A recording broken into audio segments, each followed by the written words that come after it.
Hello বন্ধুরা, আজকে আবার নতুন একটা ব্লগ নিয়ে চলে এসেছি। আমি ট্রেনে আছি already on the way to রুম্পাদির বাড়ি। আমাদের গ্রুপ মেম্বার, আমাদের সবথেকে সুন্দর একটা মিষ্টি দিদির বাড়িতে আজকে যাওয়া হচ্ছে।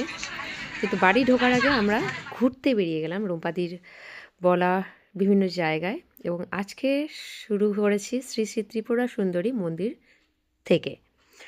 আমরা সবাই মিলে চলে গেছিলাম বাইক নিয়ে। আমরা আছি টোটাল 7 জন। ত্রিপুরা সুন্দরী মন্দির। আমরা ধীরে ধীরে মন্দিরের ভিতরে প্রবেশ করব, এবং খুব সুন্দর একটা মন্দির, যেখানে গেলে মনটা শান্তি হয়ে যায়। মন্দিরের পরিবেশ, মন্দিরের চারিদিকে ফুল গাছপালা, মন্দিরের বিভিন্ন ছোটোখাটো মন্দিরগুলো আশেপাশে প্রত্যেকটা খুব সুন্দর, খুব সুন্দর পরিবেশ। এই যে এটা হচ্ছে মহাদেব এবং আরও অন্যান্য ঠাকুর রয়েছে। এটা হচ্ছে বটতলা। এখানে কল্পতরু মানত গাছ রয়েছে, এবং তার সাথে সাথে আমরা কিন্তু এসেছি এটা শীতকালে। তো শীতকালের জন্য কিন্তু বিভিন্ন রকমের ফুল, শীতের ফুল বিভিন্ন রকমের, সেটাও আমরা দেখতে পাচ্ছি এখানে।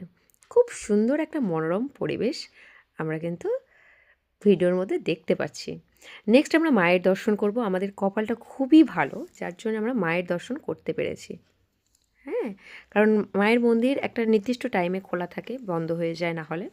কিন্তু আমরা মায়ের দর্শন পেয়েছি। মা সবার মঙ্গল করো, এই প্রার্থনা করি। তারপরে আমরা বেরিয়ে যাচ্ছি। তো এখানে কিন্তু একটা খুব সুন্দর একটা জায়গা দেখতে পেয়েছি, সেটা হচ্ছে এই বটতলাটা, এবং এখানে রয়েছে একটা বাছুর বটতলার নিচে, যেটা হয়েছে আজকে সকালে। সে তখনও পর্যন্ত ভালোভাবে দাঁড়াতে পারছিল না। যখন দাঁড়াতে পারছিল না তখন আমি দেখেছি, এখন বসে পড়েছে। এবং তারপর আমরা চলে এসেছি একটা সুন্দর একটা পুকুর পাড়ে। এটা একটা ঝিল। এই ঝিলেই কিন্তু মায়ের মূর্তি পাওয়া যায় স্বপ্নাদেশে, এবং সেখান থেকে কিন্তু আমরা খুব সুন্দর একটা ভিউ পেলাম, এবং আমাদের ছোটোবেলায় ফিরে যাওয়ার একটা সুন্দর একটা স্মৃতি যেন আঁকড়ে ধরেছি এই সুন্দর ভিউটার মাধ্যমে। এবং সবথেকে বড় কথা, আমরা এখানে একটা তেঁতুল গাছ থেকে তেঁতুল পাড়তে গেছি, সেটাও তোমরা দেখতে পাবে আগামী আসছে ভিডিওর মধ্যে।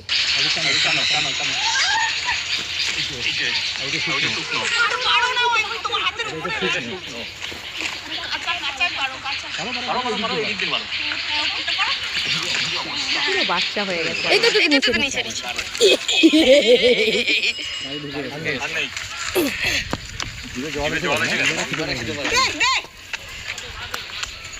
তাড়াতাড়ি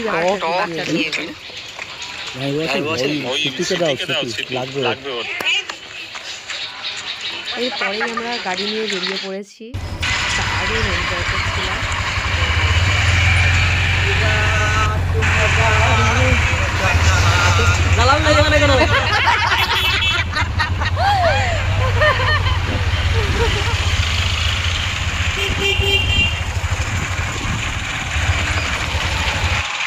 এরপরে আমরা চলে এসেছি খুব সুন্দর একটা জায়গা, যেটা অনাদরে অযত্নে পড়ে পড়ে পুরো নষ্ট হয়ে গেছে। পথের পাঁচালী যে ছবিটা পুরস্কারপ্রাপ্ত, সেই জায়গায় আমরা এসেছি ঘুরতে। এটাও তার পাশেই কিছুটা দূরে আমরা দেখতে পাচ্ছি সেখানকার কিছু স্মৃতিফলক, এবং এখানে কিন্তু খুব সুন্দর একটা ঝিল পাড় রয়েছে, যেখানে আমরা গিয়েছি, ঘুরেছি, এবং অযত্নে অনাদরে জায়গাটা পুরো নষ্ট হয়ে গেছে। এখানেই কিন্তু সব শুটিং করা হয়েছিল, এবং আমরা সুন্দরভাবে সেই জায়গাটা, আমি আর স্মৃতি গেছিলাম বেসিক্যালি, অন্য কেউ আর ভিতরে ঢোকেনি, কারণ পুরো ঝোপঝাড় হয়ে গেছিলো। আর আমার একটু সাহস বেশি, আমি একটু ঘুরলাম। তাল গাছ রয়েছে, গাছে তালও হয়েছে, এবং ঝিলটা দেখলাম, এবং আমরা একটা রিল তৈরি করেছি।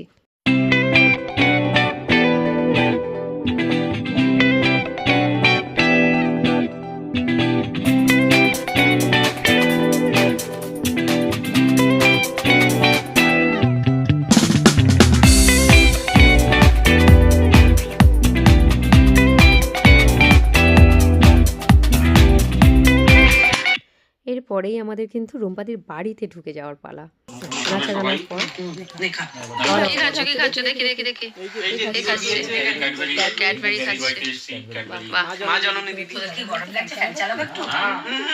শীতকালের সময় ফ্যানের কথা বলছি।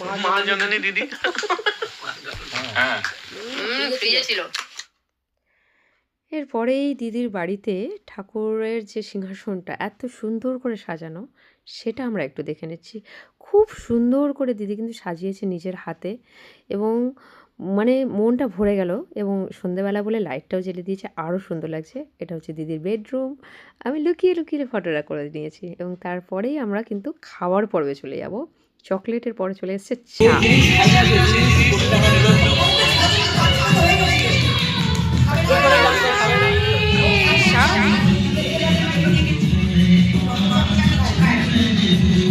চলো চলো সবাই সবাই সবাই চলো। স্মৃতি নে স্মৃতি নে, চলো ধরো ধরো ধরো স্মৃতি আয়। এরপরে কিন্তু চলে এসছে আলুর চপ, মুড়ি। হ্যাঁ, খুব সুন্দর করে তৈরি হয়েছে, এবং দিদি নিজে হাতে কিন্তু মেখেছে এটা। আলুর চপ, সিঙ্গাড়া আর সব রকম দিয়ে মুড়ি। এখানে যে মাখা শুরু হয়ে গেছে, দিদি নিজে হাতে মাখছে আর বলছে, আমার কাছে আসলে আমি কিন্তু আপ্যায়ন যত্ন করতে খুব ভালোবাসি। এবং আমরা গল্পে গানে মেতে উঠেছি, এত ভালো লেগেছে।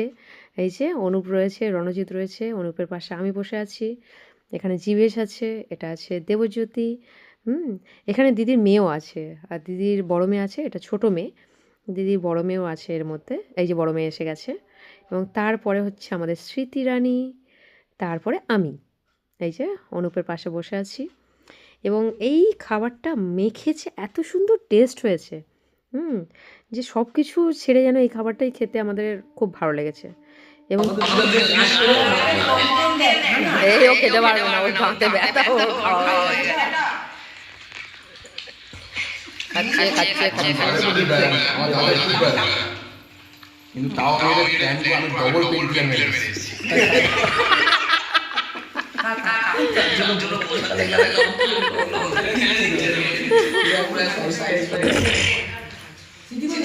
হাত ধুতে গেছে। তোর কি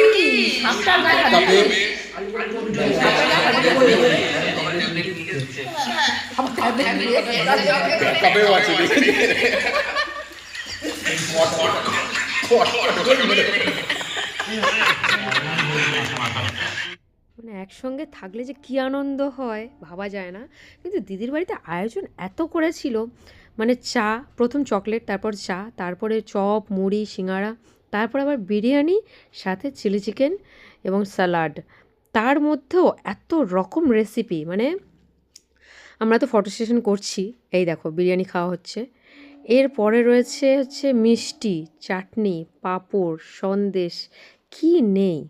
এই যে দেওয়া থাওয়া চলছে, এবং দিদি আমার সঙ্গে বসেনি, পরে আমি আবার একগাল খাইয়ে দিয়েছিলাম। দেখো হাতে ডিম নিয়ে স্মৃতি এই ফটোটা তুলেছে। এবং আমরা সবাই মিলে দিদির বাড়িতে, মানে একটা পুরো ফাঁকা হল রুম ছিল, সবাই মিলে বসে আনন্দ করেছি, খাওয়া দাওয়া। এই যে সবাই একসঙ্গে। এবং এখানে কিন্তু আরেকটা ব্যাপার হচ্ছে, রণজিৎ টোটাল চপগুলো নিয়ে দেখছি। আমি এই ফটোটা এভাবেই তুলেছি। এই যে আমাদের ফটো সেশন, এটা হচ্ছে খাওয়া দাওয়ার যে ছবিগুলো, সেগুলো সব ফটোর পর্ব আর কি।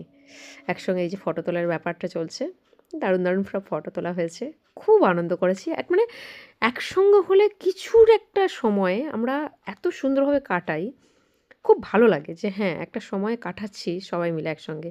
এবং অল্প সময় হলেও, 1 ঘন্টার জন্য 2 ঘন্টার জন্য হলেও যেন সেই সময়টা আমাদের কাছে অনেকটা important. Thank you for watching.